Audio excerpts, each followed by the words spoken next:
Good morning, everyone. Welcome to the Tuesday, November 16th edition of the MMAOB Daily Podcast. I'm your host, as always, Adam Martin, and I'll be taking you guys through the world of mixed martial arts. I got some good news to talk about here in some ways, and also some bad news as well. So I'll start with the bad news, I guess. I mean, it depends if you're a fan of this guy or not, but Ben Askren yesterday retired. I believe it's going to hurt the MMA community and just hurt the sport, because I think Ben Askren brings a lot to the table with his trash talk, and his fights were really exciting in the UFC. This is a guy who was labeled as a boring wrestler for many years in Bellator, and not as much in one, because he actually finished a lot of his opponents in one. But the Bellator era for Ben Askren was him kind of grinding guys out. Like, we all remember the fight with Douglas Lima where he just held him to the ground, or even the Koreshkov fight where he kind of just kept taking him down and then beating him up. But, for me personally, I never really found him boring. I found him always pretty entertaining for the most part. Some of his early Bellator fights not as great, but to me, it's actually a big loss for the sport, because this guy gets people interested in the fights. Even if you don't want to see him win, you'll tune in to watch this guy lose. So to me, it's a huge loss for the UFC. I'm not surprised he's retiring after the 2 straight losses to Maia and Masvidal. And even the Robbie Lawler fight was a tough fight for him. He did end up winning that fight, but it was a tough fight. I'm not completely surprised. According to Ben Askren, he was on Ariel's show yesterday, he has to have hip replacement surgery. So for him, it was a series of injuries that obviously ended his career, not to mention the back-to-back losses. It's possible the UFC would have released him after the 2 straight losses. I think they probably would have kept him around. I think Dana White recognized how much he brought to the table. But he's making the decision to walk away in his own accord. And, now it's a question of what kind of career did Ben Askren have? And for me, I think he had a great career. I really do. I think he had an excellent career. I remember watching him back in Bellator in the first couple seasons, and I didn't know too much about him. I knew he was like a wrestler, but I didn't know too much about him. He came in, he won the Bellator Season 2 welterweight tournament. He won the championship against Lyman Good back in 2010, almost 10 years ago, crazy enough. Now Lyman Good's actually doing well in the UFC, but I remember some of his early fights, like the one with Douglas Lima in Toronto. Not in Toronto, it was in Ontario, it was in Windsor. I remember that fight pretty well. Just held him down to the ground, and I thought, this guy's very dominant, but I never expected him to become that superstar kind of fighter. I think he kind of did in some ways. Even though he didn't have the success he wanted in the UFC, this guy was always a good fighter. So he's a former Bellator and 1 champion. We should mention that. And in the UFC, he had 3 fights, and they were memorable. Maybe for the wrong reason, but very memorable. The first fight with Robbie Lawler, we all remember how he got dumped in his head, almost got knocked out. I can't believe he didn't get finished in that fight. Came back, won via a controversial bulldog choke. The second fight against Jorge Masvidal, he's on the wrong end of the fastest knockout in UFC history. So he'll always live on in UFC history as being that guy getting knocked out by Masvidal with that flying knee. And then, of course, the Maia fight, which was an excellent fight between 2 really good grapplers. He lost that fight as well and got choked out cold. But to me, it was still arguably a successful run. Even though it's a 1-2 record, I still think he had success in the UFC because people wanted to watch him fight. And that's, to me, one of the most important things. It's generating interest in you as a fighter. And Ben Askren did a great job of it. He was only in the UFC for he's only in the UFC for like 6-7 months. He did get signed by the promotion last, I think it was October, during the trade with Demetrius Johnson, which I'll talk about in a second. So in basically less than 1 year, this guy became a star for the UFC, and he was an important part of 3 different cards. He headlined that card in Singapore, and of course the other fights he was on the main cards for those pay-per-views. So to me, 1-2 record's not good, but I still believe that he had a successful UFC career, and I'd be curious to hear what other people think about that. But personally, I believe that it was a successful run. So let's also talk about the trade now. He'll always go down as one half of the first ever trade in MMA, which is insane. So I still can't believe the news. That was just over a year ago now when the UFC announced they traded Demetrius Johnson to 1 for Ben Askren. It was a shocker. I still can't believe that happened, and it really just makes things interesting going ahead in the future. What other kind of trades will we have? So Ben Askren is always going to be part of history in UFC. He's always going to be part of MMA history. The guy ends his career at 19-2 and 1 no contest. He was an extremely dominant fighter for basically 9 years. Between 2010 and 2019, he was one of the most dominant welterweights on the planet. The only problem I have with Ben Askren's career is he didn't come to the UFC too early. He didn't come here 5 years ago when he was released by Bellator back in 2014. he took too long to get to the UFC. He wasn't in the UFC in his prime, and that's the unfortunate part because I believe if he came to the UFC in 2014, he would have had more success. I believe he would have been very competitive for the belt. I believe he could have competed with guys like Johnny Hendricks at that time and Robbie Lawler as well for the belt. Guys like even Roy McDonald, I think he could have competed with them better than he would have at the end of his career. So to me, Ben Askren had a really good career. I wouldn't say a Hall of Fame career by any means. Like in the MMA Hall of Fame, obviously he won't be in the UFC Hall of Fame. You don't get 3 fights, but even in the MMA Hall of Fame, I think he comes a little bit short, but still a great career. And to me, he's like one of those guys that's going to be in the Hall of Very Good. That imaginary hall that they have it in baseball, the imaginary Hall of Very Good. And also, if Bellator ever does a Hall of Fame, I think Ben Askren's a lock to be in the first class of their Hall of Fame because this guy was one of the most important fighters in the first couple seasons of Bellator.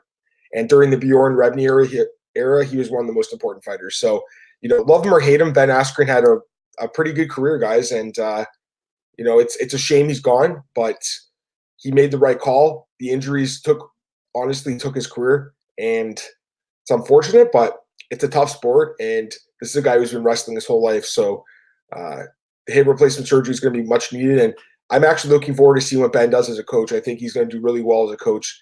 I believe he's coaching Macy Barber right now with her wrestling. Macy's obviously an amazing prospect. So this could be a good thing for Ben. And there's lots of fighters that didn't have success in the UFC that ended up turning into amazing coaches. And I think Ben Askren could be one of them as well, although I expect him kind of to just enjoy his life for a little bit now. But yeah, really good career. And I wouldn't say the news was a surprise by any means. But Ben Askren is retired from MMA. All right, a couple other things here. Darren Till, this guy is so funny, man. So, I think it was last week, he called out Yoel Romero. He posted some scary picture of Romero on Instagram. And the next day, he posted that meme of that monkey saying, oh, no, look what I've done. What have I done? I thought that was really funny. Darren Till is actually really growing on me, and I think he's growing on a lot of us. I feel like the guy's kind of maturing a little bit. He had that incident, obviously, in the summer, and I think it was the Canary Islands where he had the arrest with stealing the taxi with his friends. They're all drunk. Since then, I really feel like he's matured as a person and as a fighter. So, Darren Till is a guy that is a really tremendous talent, and it's nice to see him actually maturing as a person. Anyways, he was saying about Yoel Romero, he was just really drunk when he called him out, and he's just like, I don't know what I was thinking. So it looks like he's going to fight Robert Whittaker. Romero's probably going to fight Adesanya. It all works out in the end. And I thought that was really funny, really kind of cool of Darren to go out and just have fun with it. A lot of guys don't have too much fun, and I like how Darren was having some fun. Francis Ngannou was back in the news. He actually posted a picture of himself yesterday at the UFC headquarters. He had a meeting with Dana White and Hunter Campbell. He's teasing a big fight announcement and also big news. So if I had to guess, and I think all of us are kind of on the same wavelength here, he's probably going to be headlining a card in France in 2020 now the sport's legalized there. And if I had to guess, just looking at the matchups and looking who's booked and stuff like that, I would guess he's going to be fighting Volkov probably in the main event of that card, if I had to guess. So that'd be my hunch that he's going to fight Volkov in the main event of UFC France in 2020. It's a fight. It's very winnable for him. Probably wins by knockout, to be honest. And then maybe after that, he gets a title shot. He needs to have a fight, though, no doubt about it. This guy's been waiting too long for a fight. Time for him to get back in the cage. Khabib Nurmagomedov is back in the news as well. His manager, Rizvan Magomedov, was talking about Khabib, and basically said that Khabib's plan right now is to fight Tony Ferguson. They want the fight in Russia. They're not sure if it's going to happen, but they want it in Russia in a 70,000-seat stadium. His plan is to fight Tony Ferguson, and if he wins that fight, they're going to call GSP out. So that's kind of cool. I mean, I think all of us want to see the GSP fight. I don't know if it would take place at 155 or at 170 or 165 or something like that, but I'd like to see that fight personally. But yeah, of course, the Ferguson fight has to happen first, and that is not a gimme fight by any means. It's a very tough fight for both guys. I'm really excited for that fight if it does happen. To me, it's just a matter of time now for the UFC to make that fight announcement official for Khabib versus Tony Ferguson. And then, of course, like I said, if he beats Tony Ferguson, he's going to call it GSP. So that's a huge fight, obviously. It's arguable that Khabib versus GSP actually might be the biggest fight in UFC history in many ways. So we'll see what happens there. But, as long as GSP can come back and make an agreement with the UFC as far as like the weight class and the money goes, that I think there is a chance we could see this. And one fight announcement yesterday, and this was a really weird one. I don't know what to think about this matchup, honestly. It kind of came out of nowhere. Derrick Lewis will be taking on Ilir Latifi at UFC 247. And that's the card in Houston, Texas. So that makes sense for Lewis, obviously. He lives in Texas now. Makes a lot of sense. Coming off the split decision win over Blagoy Ivanov a few weeks ago, great fight. And we'll be taking on Ilir Latifi, who's moving up in weight. This is just kind of weird to me because Derrick Lewis is obviously a top 10 guy, and Ilir Latifi is not a top 10 guy at heavyweight. He's actually coming off back-to-back losses against Corey Anderson and Volkan Oezdemir. Now, he does have some good wins in the UFC, no doubt about it, like the submission win over OSP. That looks really good right now. He's got some nice knockouts, too, over guys like Sean O'Connell and such. But to me, this is such a big step down for Derrick Lewis. I'm kind of confused by the matchmaking here. I obviously know he wants to fight close to home. I get that. And maybe this was the only fight offered to him, but to me, it's kind of a weird fight. Ilir Latifi's only 5'10".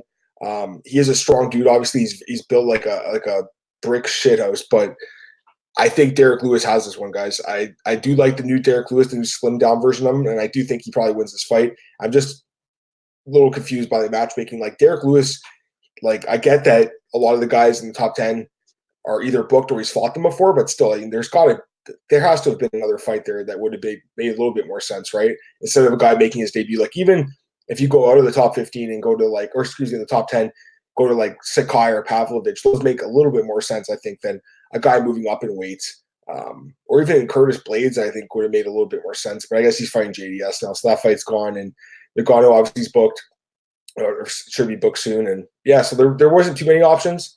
Too bad Walt Harris is out, because Walt Harris versus these guys would obviously make sense, but obviously he has got issues to deal with in his personal life. So, there was slim pickings. I get that. I just think, the number 12 ranked light heavyweight, Ilir Latifi, should not be fighting the number 5 ranked heavyweight in his weight class debut. It's very, very strange matchmaking to me, but I digress.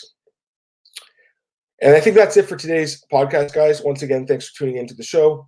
You guys can check me out at MMAOB. This podcast, as always, is available at MMAOddsbreaker.com, YouTube, SoundCloud, Spotify, iTunes. So there's lots of places to check it out. I'm also available at bjpenn.com and MMARings.net. And I have an article over at MMARings.net on Ben Askren and his career and why I believe it was a success in the UFC despite just a 1-2 record. I should mention there will be no second podcast today. I usually do 2 podcasts on Tuesday. The second one with Cole Shelton breaking down the UFC card that weekend. There is no UFC card this weekend. So everyone enjoy your weekend because there's no UFC. There is a Bellator card. I'll be breaking that down later in the week. And next week, there's no UFC either. So a 2-week break here with no UFC for 2 weekends in a row, but I don't think that's a terrible thing. I think we all could use a little bit of a break.